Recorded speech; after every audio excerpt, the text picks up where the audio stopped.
será que o YouTube prioriza mais, recomenda mais conteúdos que venham da Jovem Pan? E mais especificamente, conteúdos pró-Bolsonaro? Será que o YouTube está fazendo parte da campanha informal para ajudar a eleger, reeleger o Bolsonaro na presidência? É o que muitas pessoas estão alegando com base num estudo que saiu feito por pesquisadores da UFRJ. Só que eu não concordo muito com a interpretação que tem sido dada aos resultados desse estudo. Mas antes de comentar ele mais a fundo, aproveita que você está aqui, já se inscreva no meu canal, clica no sininho, para quem sabe aí o YouTube passar a recomendar o meu canal e não outras fontes. É isso aí, mas vamos levando a discussão sempre mais longe.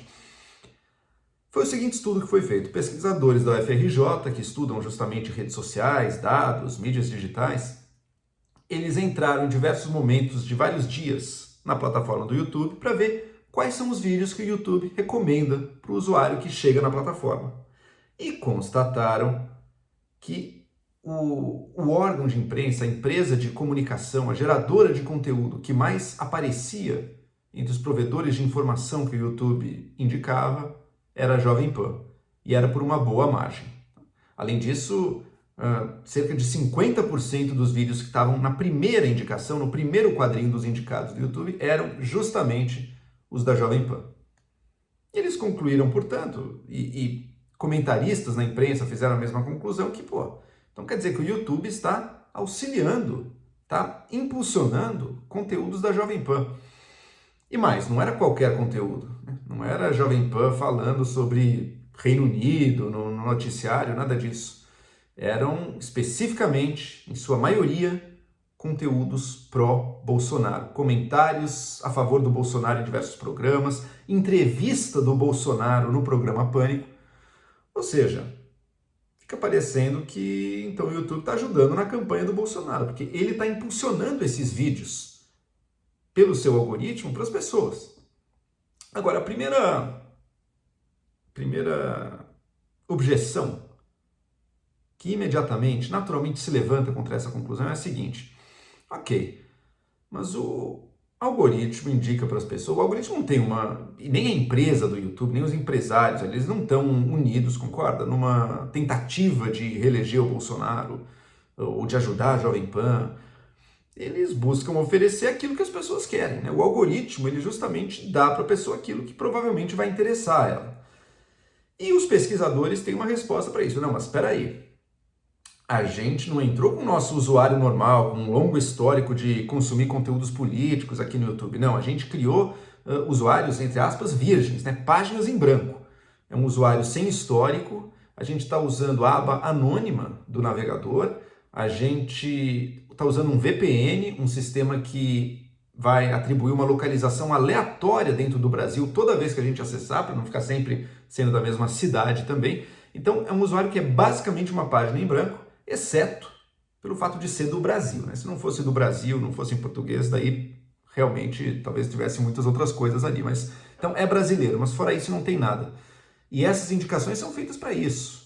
Então dizem, então não é que é o algoritmo percebendo que aquele usuário queria, aquele usuário nem existe ainda. Eu entendo e acho positivo que os pesquisadores tenham tomado esse cuidado para fazer esse estudo, mas veja, o algoritmo não se baseia apenas no histórico de cada usuário. Ele busca levar para as pessoas aqueles conteúdos que têm um potencial maior, analisado probabilisticamente com as ferramentas ali do algoritmo, uma probabilidade maior de bombar, de viralizar, de fazer sucesso, de serem assistidos, comentados, do usuário querer passar o link desse conteúdo para outras redes, seja porque gostou ou seja também porque está indignado e está achando um absurdo, mas o site, o que o YouTube quer? Ele quer ser assistido, ele quer manter o usuário ali assistindo vídeos na plataforma. Se a pessoa está gostando, ou se ela está sentindo raiva, ou se ela está indignada, isso para a plataforma tanto faz. Ele quer a pessoa ali assistindo vídeos e indo para outros, e sugerindo outros vídeos que vão levar ao clique dela, né? Então, o YouTube ele recomenda para um usuário página em branco, como é nesse caso, o que ele vai dar? Provavelmente aqueles conteúdos que têm mais chance, ou que têm mais potencial, ou que já estão sendo mais assistidos pelo grande público, que geram interesse e geram clique. Já que eu não sei o que eu vou dar aqui, especificamente para essa pessoa, né? Se ela, sei lá, gostasse de carros, talvez tivesse um conteúdo de carros, mas ela não tem nada. O que eu vou dar? Bom, vou dar os conteúdos que estão bombando, ou que tem mais potencial de bombar no Brasil neste momento e no dia de hoje. O algoritmo, se ele funciona, ele é uma máquina muito bem calibrada de dar a cada um de nós, não aquilo que ele quer que a gente veja, que o empresário da Google quer que a gente veja. Não, aquilo que nós queremos ver. Mesmo que a gente não tenha pesquisado isso ainda e mesmo que a gente nem saiba o que a gente quer ver. Se ele acertar na previsão dele de que isso vai interessar o usuário vai lá e clica e assiste. Agora, se o algoritmo for ruim, se o algoritmo estiver empurrando para a pessoa um conteúdo que ela não quer, as pessoas vão clicar menos. Ele vai ter menos sucesso, as pessoas vão para outra plataforma, vão para outra rede social. O algoritmo funciona justamente porque ele dá para as pessoas aquilo que as interessa. Esse é o primeiro ponto. Isso não está ausente de críticas, tá? É possível sim fazer críticas a isso. E eu vou fazer a seguir, mas eu acho primeiro importante deixar isso claro. Segundo ponto, uma conclusão desse. Então o algoritmo dá para a pessoa aquilo que ela quer ver, aquilo que a interessa.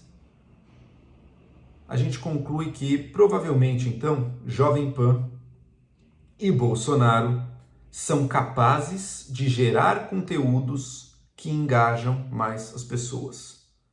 Em outras palavras, Jovem Pan e Bolsonaro aprenderam a usar a linguagem das redes sociais de uma forma que outros políticos e outros veículos ainda não aprenderam. Eu posso tentar listar algumas coisas que eu acho que tem a ver. Uma linguagem mais exagerada, mais escrachada, menos preocupada em estar sempre sendo muito corretinha naquilo que está falando, mas expressando mais um sentimento.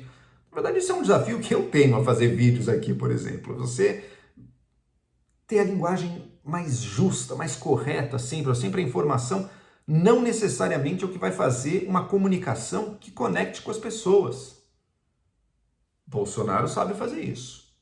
Jovem Pan, os debates da Jovem Pan, eu participei de muitos, trabalhei lá por um bom tempo, sabe fazer isso também. Conteúdos que quebram um pouco as regras do discurso mais profissional, mais padronizado, esse quebrar das regras interessa as pessoas. Elas querem ver aquele risco, querem ver a treta, conteúdos que têm conflito. Quase todo vídeo que viraliza, especialmente da Jovem Pan e do Bolsonaro, é criticando alguém, atacando alguém, participando de uma briga, de uma treta. As pessoas querem ver isso. Não é o YouTube que está fazendo a gente gostar disso. As pessoas querem. O YouTube está entregando isso para as pessoas. Né? Outros candidatos, outros políticos e outros veículos ainda não sabem usar isso tão bem. Tá bom, Joel, mas não é um problema que isso esteja acontecendo? Muito cuidado com esse tipo de pensamento. Eu até posso concordar com ele em alguns termos que eu vou dizer, mas a gente precisa partir de um ponto inicial, um ponto de partida que é o seguinte. O problema não é, se houver um problema com esses vídeos, não é ser o Bolsonaro, o Bolsonaro é horrível, então não pode. Isso não é argumento. Isso não é argumento. Você não pode estar argumentando que o YouTube tem que ficar explicitamente partidarizado, porque Bolsonaro está fora. Bolsonaro é um político, é o presidente do Brasil e é um candidato seguindo as regras e as leis, até agora, das nossas eleições. Ele ser detestável do ponto de vista ético para grande parte das pessoas, inclusive para mim, não é argumento para que o YouTube deva sabotá-lo. A mesma coisa para a Jovem Pan. Não é porque, nossa, a Jovem Pan é terrível, olha como os comentaristas dela são enviesados. Eu acho que são mesmo e critico muito, mas isso não é argumento em si para dizer que então o YouTube tem o dever social e talvez até legal, que querem impor, de não deixar esses conteúdos viralizarem ou não entregar tanto esses conteúdos quanto o potencial deles de engajamento daria. Isso não pode ser argumento. As outras coisas podem. E aí são questões reais. Por acaso, nesses conteúdos, tinha muita fake news e desinformação sobre questões ligadas à saúde pública, como foi no caso da pandemia? E teve conteúdo tirado do ar por isso. Tem desinformação sobre as urnas e sobre as nossas votação no Brasil, as eleições? Se tiver isso, eu concordo. Daí o próprio YouTube tinha o compromisso, e já fez no passado, e acho que ainda faz, de limitar esses conteúdos. Dependendo do que for, limita o alcance, não recomenda tanto. Se for realmente muito, muito enganador, tira do ar mesmo, já chegou a tirar do ar algumas coisas. E se o usuário insistir, aplica punições inclusive para o usuário. Tá?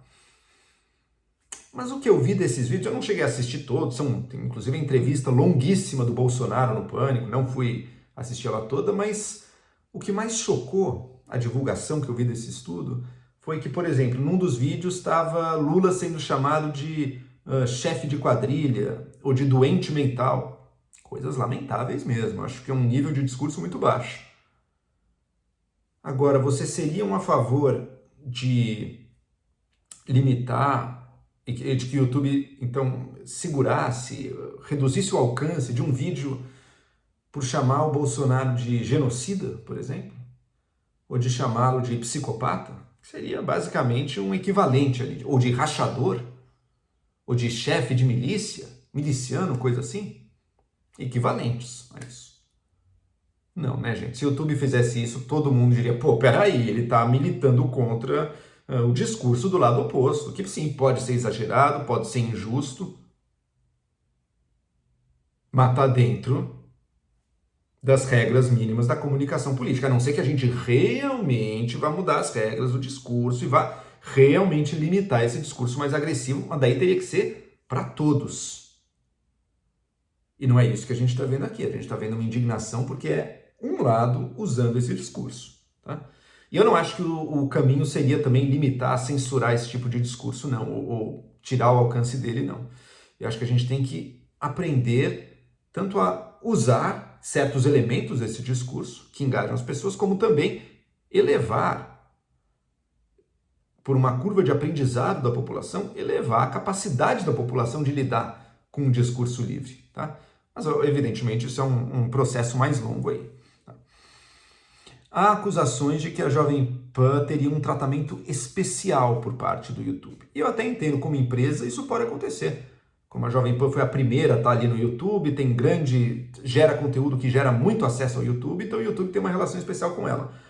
Mas nesses temas específicos que eu citei, e que o YouTube inclusive tem o compromisso de fazer alguma coisa, e é importante que ele faça, não pode ter tratamento especial, tem que estar sujeito às mesmas regras. Botou fake news botou calúnia, botou fake news sobre eleição, sobre pandemia, não pode o YouTube estar recomendando isso. Daí eu vou concordar. Isso sim é problemático. Agora, o mero fato do YouTube estar recomendando vídeos da Jovem Pan e vídeos que, de alguma maneira, têm um conteúdo mais pró-Bolsonaro, para um usuário que chega, um usuário página em branca, brasileiro, que chega na plataforma, isso em si mesmo não pode ser visto como uma violação de alguma responsabilidade deles e nem como uma evidência de que eles estão fazendo algo para impulsionar o Bolsonaro.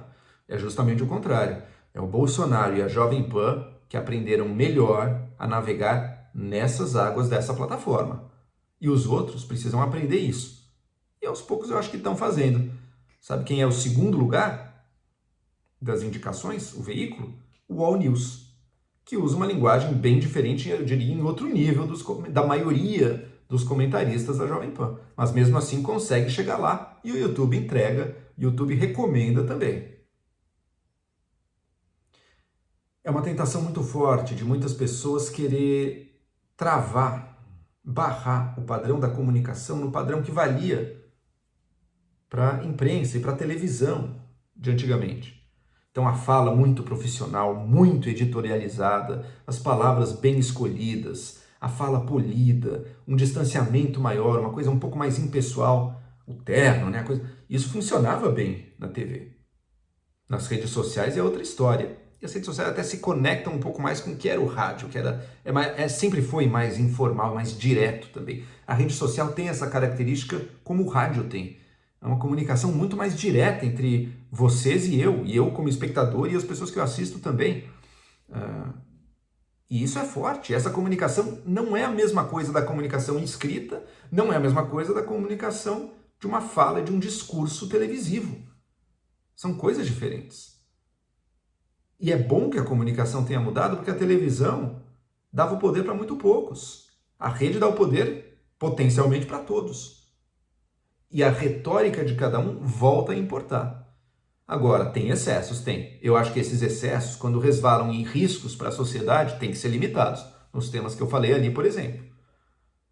Mas não é porque uma fala é mais emotiva, mais pessoal, que está puxando um pouco mais para um conflito, que por isso mesmo a gente vai querer proibir ou limitar.